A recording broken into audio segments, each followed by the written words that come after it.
saya bersyukur dan saya juga mendengar dari Pak Lukas bagaimana pergumulan, bagaimana air mata orang dulu mencemoohkan, tidak mungkin lah di sini bagaimana berjuang di negeri begini, tidak mungkin bisa begini, nggak mungkin bisa begitu. Tapi bersama Tuhan tidak ada yang tidak mungkin, sebab Tuhan kita Tuhan yang sanggup melakukan segala perkara. Nah, hari ini kita mau belajar saudara dari satu kitab di Alkitab, bagaimana Tuhan membalikan keadaan, mengubah kutuk menjadi berkat. Berapa banyak yang percaya bahwa Tuhan sanggup? Ya, saya nggak jadi khotbah kalau saudara nggak percaya. Ya, kalau kita percaya baru saya sampaikan, karena dengan iman semua bisa terjadi. Kita buka hati dan tangkap sesuatu dari firman Tuhan, karena ketika saudara merespon firman, sejauh mana engkau meresponi firman Tuhan, sejauh itu firman itu terjadi dalam hidup kita. Ya, tapi kalau saudara itu dengar firman sambil habis ini makan apa ya? Ya, saudara nggak dapat apa-apa. Tapi kalau saudara datang di sini dan berkata, Tuhan, dari firman yang aku dengar hari ini, aku percaya akan mengubah hidupku, maka itu akan terjadi. Amin. Saudara, ada satu kisah di Alkitab ya tentang Esther. Saya juga mendengar Pak Lukas sedang mencanangkan untuk bulan ini menjadi bulan berpuasa. Satu hal yang kita tahu dari kisah Esther itu yaitu tentang apa, saudara? Yang lain tahu enggak? Esther itu tetangga saya, Bu. Ya, siapa tuh Esther di Alkitab? Ya, haleluya saudara. Ya, saya tuh kadang suka sedih loh lihat orang Kristen tuh banyak yang tidak tahu kisah dalam Alkitab. Ya, kita harus tahu kenapa dari semua kisah itu kita bisa belajar. Oh, ternyata nilai yang Tuhan mau kita belajar itu seperti ini, seperti ini. Ya, ditanya Esther, siapa yang tahu? Itu mantan saya dulu, Bu. Namanya Esther. Ya, bertobat saudara. Kita tahu dari kisah Esther yaitu tentang berpuasa. Berapa lama Esther puasa? 3 hari 3 malam tanpa makan, tanpa minum. Ya, silakan kalau saudara mencoba ya. Ya kalau Tuhan suruh, kalau enggak juga jangan ya, nanti malah kerasukan saudara. Saudara, di dalam kitab Esther ini ada satu cerita di mana Esther ini adalah seorang, dia berkebangsaan Yahudi dan pamannya itu adalah Mordekai. Mordekai ini merawat Esther karena dia yatim piatu, mama papanya sudah mati. Dan mereka ini dulu dibawa dari, ya sebenarnya dia adalah suku Benyamin, dibawa ke pembuangan di Babel. Ketika bangsa Israel ya mendapat penghukuman Tuhan, terpaksa mereka dibuang di Babel. Dan pada saat itu ya Raja Ahasiweros itu permasyurinya yaitu Ratu Wasti dihukum mati. Kenapa? Karena pada waktu Raja panggil, Wasti ini tidak mau datang. Dan hukumannya, walaupun dia permasyuri atau ratu, kalau dipanggil oleh raja tidak mau datang, maka dia harus mati. Ketika Ratu Wasti mati, raja ini ya kesepian, gundah gulana. Ya, lalu orang-orang di bawahnya raja berpikir, kita ini tidak bisa loh biarin raja kita ini gundah gulana tanpa ratu. Jadi sebaiknya kita carikan pengganti. Memang laki-laki itu tidak tahan hidup lama-lama sendiri. Ya nggak bapak-bapak? Hello, kalau istrinya mati pasti pengen. Kok ibu-ibu yang jawab? Ibu-ibu jawab kawin, ya. Tapi itulah enggak apa-apa ya, namanya juga laki-laki ya, tapi berdoa harus cari yang terbaik ya, supaya kok amin? Kok ibu-ibu amin semua ya? Pengen mati semua. Oh, ternyata setelah saya melihat begini, ini ibu-ibu yang janda sudah tidak punya suami semua, makanya mereka bilang amin. Ternyata ibu-ibu yang pengen, nah ya kawin lagi. Jangan ya, kalau ibu-ibu itu, perempuan itu kadang lebih banyak janda daripada duda. Kenapa saudara? Karena perempuan itu lebih tahan, dia hidup sendiri, suaminya mati dia nggak kawin lagi. Tapi bapak-bapak ya istrinya mati pengen cepet-cepet. Ibu-ibu lagi jawab kawin ya. Sampai ada saudara bapak-bapak di Manado sana, bukan di sini ya, tiap hari dia ke kuburan istrinya bawa kipas angin. Ditanya orang, kenapa Pak tiap hari bawa kipas angin? Iya, soalnya istri saya berpesan, sebelum kuburan saya kering, kamu tidak boleh kawin lagi. Jadi saya bawa kipas angin supaya cepat. Memang seperti itu ya. Lalu Raja Ahasiweros juga dia merana, aduh kok istri saya akhirnya mati, saya sendiri. Lalu dikumpulkanlah para wanita-wanita yang tercantik untuk menjadi pengganti ratu. Nanti dipilih siapa yang paling cantik. Lalu Esther terpilih salah satunya saudara. Tapi Mordekai bilang begini, nanti Kamu jangan bocorkan identitasmu. Jangan bilang kalau kamu tuh orang Yahudi. Karena kita ini bukan lagi di negara kita sekarang, jadi diam-diam aja. Tiba-tiba saudara, raja ini mengangkat seorang menjadi kepercayaan raja. Namanya itu Haman. Haman adalah seorang yang gila hormat, gila jabatan, tukang cari muka dan mata duitan. Di sini tidak? Insya Allah. Ya, mata duitan, gila hormat, gila jabatan, tukang cari muka, suka menjelekkan orang lain. Ini saudara orang macam begini.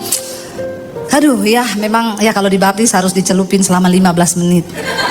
Biar dia buka mata langsung di rumah Bapa di sorga. Orang model begini karakternya, yang dia akan dapatkan pasti adalah kebinasaan.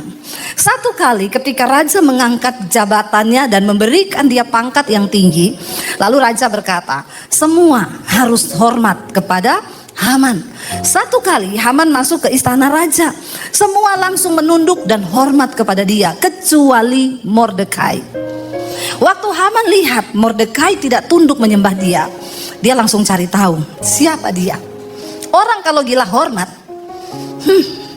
tidak dihormati, maka dia segera akan menghancurkan hidup orang lain. Dalam hidup kita sehari-hari pun kita akan menemukan hal-hal yang seperti ini.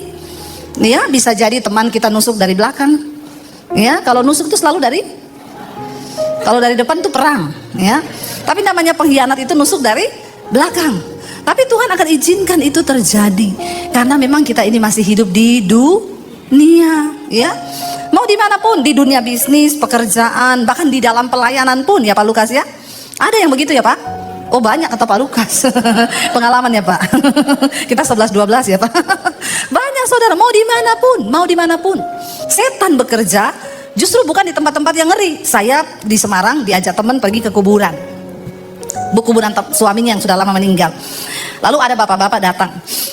Saya tanya siapa Bu? Dia penjaga kubur Bu di sini. Oh iya ya. Saya tanya Pak, sudah berapa lama kerja jadi penjaga kubur?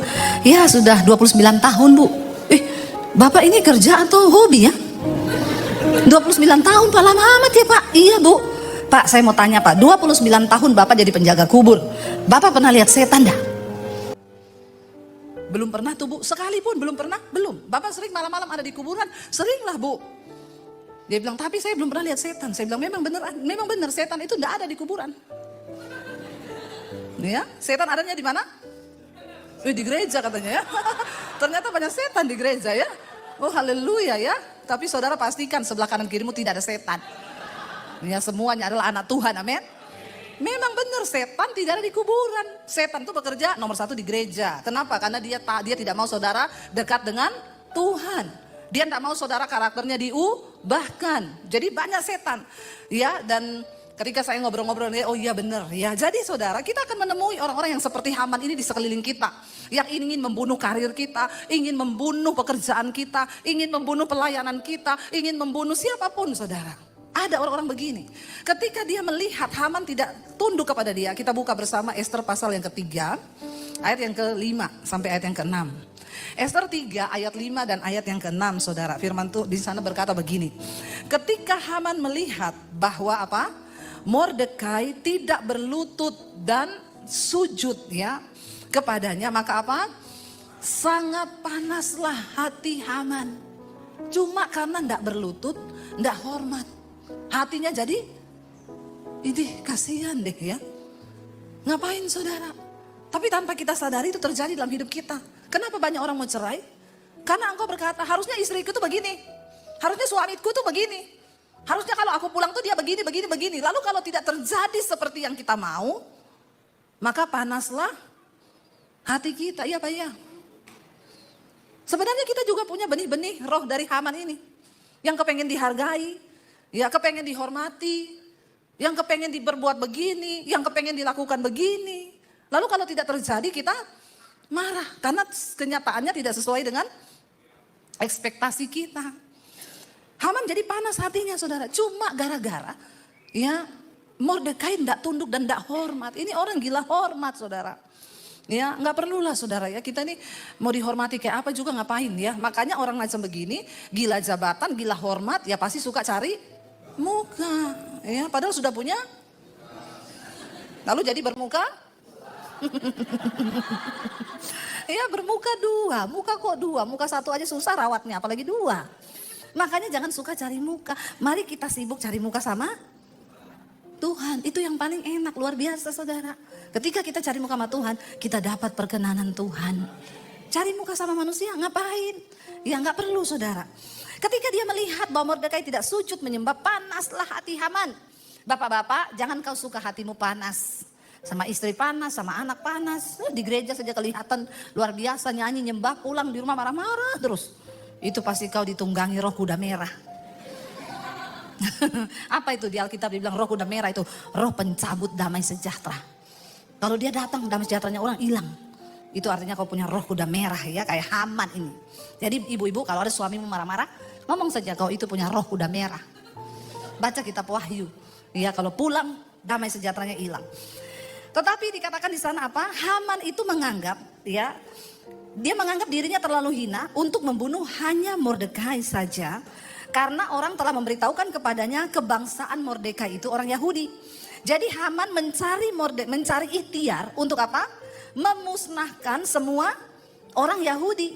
Yakni bangsa Mordekai itu di seluruh kerajaan Ahasiweros. Dia tahu mereka ini pendatang. Mereka ini hanya pendatang. Ya, jadi dia mencari ikhtiar jahat. Kalau cuma bunuh dia rugi.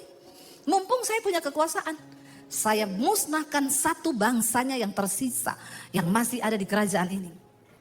Lalu dia menghadap Raja Ahasiweros.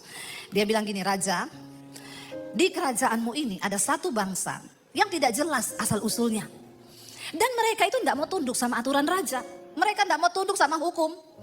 Jadi begini Raja, beri aku kekuasaan untuk aku bisa melakukan sesuatu atas mereka. Saudara, Raja melepaskan cincin peraknya, diberikan kepada Haman. Cincin itu pada zaman itu adalah tanda materai atau tanda tangan raja. Siapapun yang mendapatkan cincin materai itu, dia bebas melakukan apapun yang dia mau. Karena artinya itu persetujuan dari raja. Lalu dia mulai buat surat.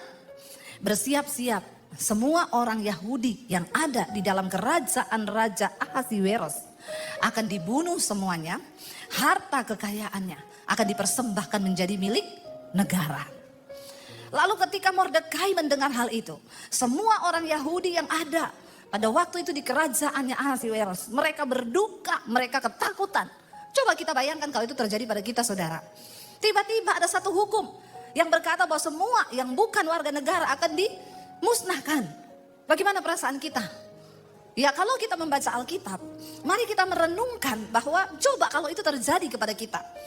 Maka pasti akan ada kesedihan yang besar. Dan ini masalah yang lebih berat daripada semua masalah. Ini adalah nyawa taruhannya. Lebih daripada dikejar debt collector toh. Ya toh, kalau dikejar debt collector kan masih bisa hidup kita toh. Ya walaupun nipu-nipu ndak ada lagi pergi atau kemana. Tapi ini negara yang mengeluarkan aturan. Ketika itu Mordekai pakai kain kabung. Dia datang ke depan pintu istana raja. Lalu orang bercerita kepada Esther. Ada Mordekai di depan istana pakai baju kain kabung. Esther bilang, cepat berikan baju kepada dia. Tidak boleh ada seorang pun yang pakai kain kabung berdiri depan pintu istana. Nanti akan dihukum mati. Lalu orang datang memberikan baju dan Esther bilang, tanya sama Mordekai, ada apa? Kenapa dia pakai baju begitu?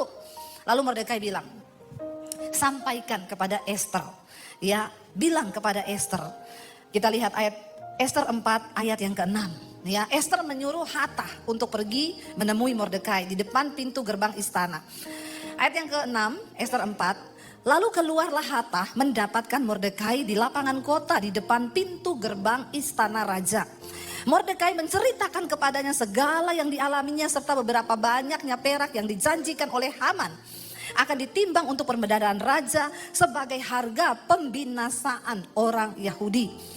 Juga salinan surat undang-undang yang dikeluarkan di Susan untuk memunahkan mereka itu diserahkannya kepada Hatha supaya diperlihatkan dan diberitahukan kepada Esther.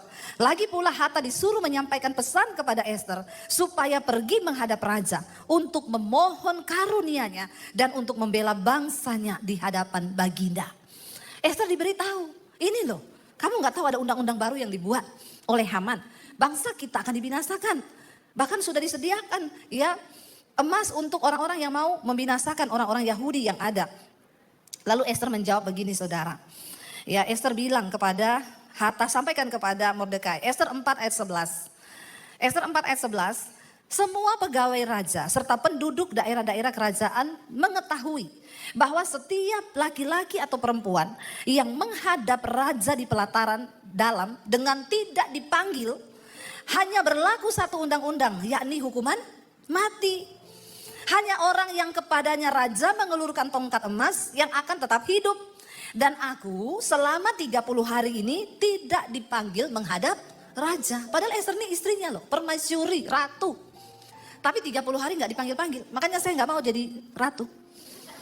Saya gak mau menikah dengan raja. Ya bayangkan mau ketemu suami aja tunggu dipanggil. Ya gak bisa kangen-kangenan sama suami. Ya saya pilih menikah sama hamba Tuhan saja. Mau ketemu kapan saja boleh kan? Mau ngomong apa aja boleh kan? Ya ini saudara, Esther bilang, kamu kan tahu aturan di kerajaan ini. Kalau orang gak dipanggil menghadap raja, lalu masuk sendiri menghadap, cuma satu hukumannya apa? Hukuman mati. Kecuali raja mengulurkan tongkat, itu artinya aku mendapatkan perkenanan. Maka aku akan hidup. Ya, Esther bilang, bagaimana? Saya ini udah 30 hari loh gak pernah dipanggil-panggil sama raja. Jadi tunggu aja. Lalu saudara, ketika disampaikan kepada orang perkataan Esther itu kepada Mordekai, maka Mordekai menyuruh menyampaikan jawab ini kepada Esther. Mordekai bilang begini, jangan kira karena engkau di dalam istana raja dan hanya engkau yang akan terluput dari antara semua orang Yahudi. Dengan kata lain Mordekai bilang, jangan kamu merasa aman. Kamu pikir setelah kamu ada dalam kerajaan kamu aman saudara? Apa pesan Tuhan hari ini? Jangan pernah merasa aman dengan hidupmu. Sebab tanpa Tuhan tidak ada yang aman, amin. Hanya di dalam Tuhan kita bisa aman. Dengan semua yang terjadi hari-hari ini, ya kita harus semakin menggantungkan hidup itu kepada Tuhan. Kemarin saya baca, ini Jepang menuju resesi ekonomi yang besar.